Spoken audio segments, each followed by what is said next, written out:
Amid the devastating COVID-19 surge in India, the fascist Modi-led government is continuously ignoring calls for the release of approximately 3,000 Hurriyat leaders, activists, youth, women and civil society members from Indian jails. A report released by Kashmir Media Service deplored that despite the alarm repeatedly raised by the world rights bodies about the condition of Kashmiri prisoners in jails, Indian government is paying no heed to these calls. The worried families are asking whether the incarcerated Kashmiri prisoners are not humans, that they are not set free despite COVID surge. The illegally detained Hurriyat leaders and activists are languishing in different jails of Indian illegally occupied Jammu and Kashmir and in Indian jails under the draconian laws like Public Safety Act, Unlawful Activities Prevention Act to silence voice for freedom.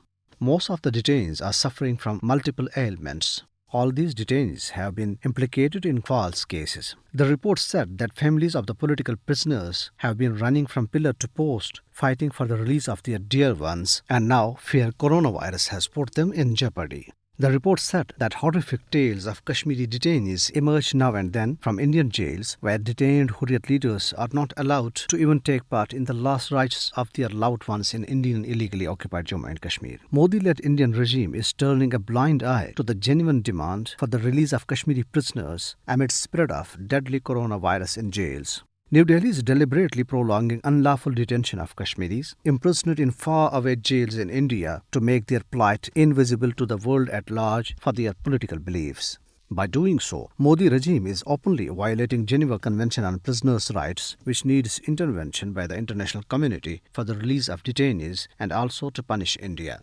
Meanwhile, the All-Parties Hurriyat Conference has strongly condemned the oppressive and suppressive measures taken by Indian fascist regime to kill the voice of the people of Jammu and Kashmir for their inalienable right to self-determination. All-Parties Hurriyat Conference Working Vice Chairman Ghulam Ahmad Gulzar, in a statement issued in Srinagar today, equated the India's hawkish approach towards Kashmir with the Israeli military aggression on the Palestinian territory.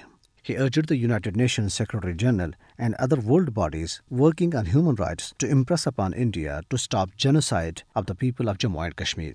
Hurriyat Forum, led by Mirwais Umar Farooq, has said that it is greatly concerned about the health reports of Kashmiri political detainees in jails across India as COVID-19 pandemic rages to create havoc. The forum, in a statement issued in Srinagar, said that as per family sources of prisoners, lack of even basic amenities inside the jails had led to serious health problems among the prisoners. Quoting family sources of Advocate Shahidul Islam, who is in New Delhi's notorious Tihar jail, it said that he was very ill and showing all symptoms of COVID, including high-grade fever, but the authorities were neither getting him tested nor taking him to hospital. The Hurriyat Forum deplored that Ayaz Akbar, who is in same Tihar jail, was not released even for a day on a payroll despite repeated appeals to see his wife suffering from cancer for past 3 years till she breathed her last recently. The forum also criticized human rights organizations for being silent over such a grave issue. The forum also expressed strong resentment over the continued arbitrary house detention of its chairman, Mirwais Umar Farooq, even in the holy month of Ramadan.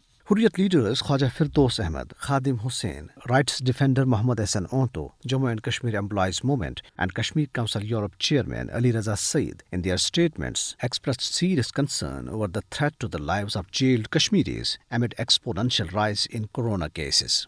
Meanwhile, Seher Shah, the daughter of incarcerated Kashmiri resistance leader Shabbir Ahmad Shah, under the hashtags Free Shabbir Shah and Free Political Prisoners, has launched an online campaign seeking release of her father and other Kashmiri detainees who are languishing in different Indian jails on concocted charges. Jammu and Kashmir Coordination Committee of Trade Unions, in a statement issued in Jammu, condemned the Modi government's decision to constitute a special task force to curtail fundamental and basic democratic rights of employees by monitoring their activities. The World Kashmir Awareness Forum, in a statement issued in Washington, called upon the international community to unite in defense of Kashmiri's human rights and freedom of expression. The statement said that India has triggered a human rights disaster by attempting to silence media in illegally occupied Jammu and Kashmir.